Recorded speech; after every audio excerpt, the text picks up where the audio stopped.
Well, you guys had to pick the hard topic this week. Welcome to Mystara, and get ready to learn all about Clark Ashton Smith, one of the classic authors that was a direct influence on the Mystara setting. The Principality of New Averon was taken directly from Smith's Averon setting and put smack in the middle of Glantry. Thank God for public domain. This video is going to be a bit different from past works because this is about not just the author himself, but how to incorporate his themes of supernatural twist endings and hidden villains into your campaign. I'm Mr. Welch, and let's enter the world of Clark Ashton Smith. Smith is one of the three major authors that were best known for contributing to the magazine Weird Tales back in the early 1930s. His two contemporaries you will probably recognize, H.P. Lovecraft and Robert Howard, the same two guys that gave us Cthulhu and Conan the Barbarian. These three became friends, though they never met. Smith was based in California, Howard was in Texas, and Lovecraft was in Rhode Island. Of the three, Smith was the only one to survive to old age. Howard committed suicide when he was 30, and Lovecraft died in his 40s from cancer.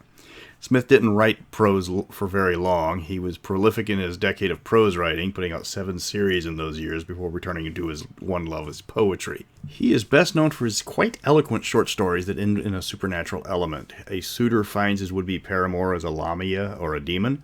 A man returning from home discovers that he is warmly greeted by his family and only discovers when he wakes up that he's standing in the ruins of his burned-out home and his family is long dead.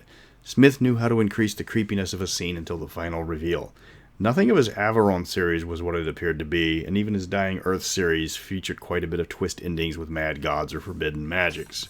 He is best known among Mystara fans because the classic module Castle Ambler, or Chateau d'Amberville, was directly taken from the Averon short story series. While the d'Ambervilles aren't a creation of Smith, the land they came from originally is directly from his works.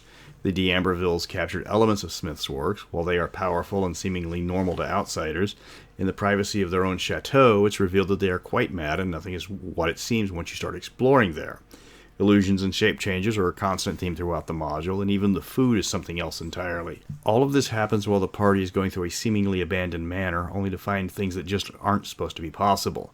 The trick to incorporating more elements of Smith into your game is to remember less is more. You're going for gothic horror and mystery. You're not going to find raging epic battle scenes in an Averon story, though Smith did have his share of cosmic horror as well as swords and sorcery.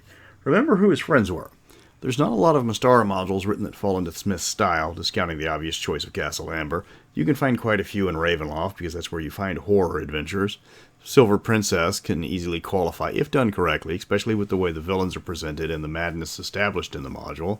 The Lost City with very minor tweaking can be done this way, especially if you limit the contact with the Cenedicians so that they are flitting shadows and rarely encountered when they are halfway sane. Drums on Fire Mountain can be given the same treatment if you cut down on the Kara Kara mooks and instead have them hunt the party, driving them to the hidden boss. Hidden threats are a major theme of Clark's work. Keeping the party on their toes is a major part of the adventures that inspired him. Fortunately, this is where Mystara shines brightly. The sheer number of shapeshifters or trickster-style monsters is staggering compared to other settings. Just a quick rundown of the monster list gives you Adapters, Arania, Baldinar, Boots, Cheval, the Crones of Chaos, any number of lycanthropes, Mugina, Metamorphs, Nosferatu, Ord, Polymorph, and Randara. And I probably forgot a few. So yeah, the Mystara monster creators had a shapeshifter fetish. I blame Japan. No reason, this just seems like a fetish that would come out of Japan. So you've got your villain, now you have to write your adventure. You aren't going to be throwing horde after horde of monster at the party, remember.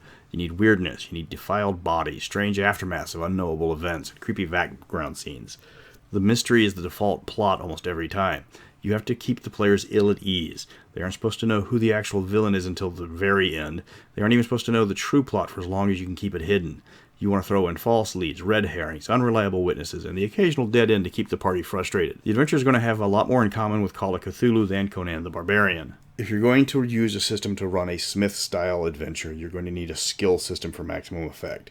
So break out the rules cyclopedia, which you should already own anyways. It's going to be a lot of investigation over combat. You're going to need something to handle all the perception and investigations checks.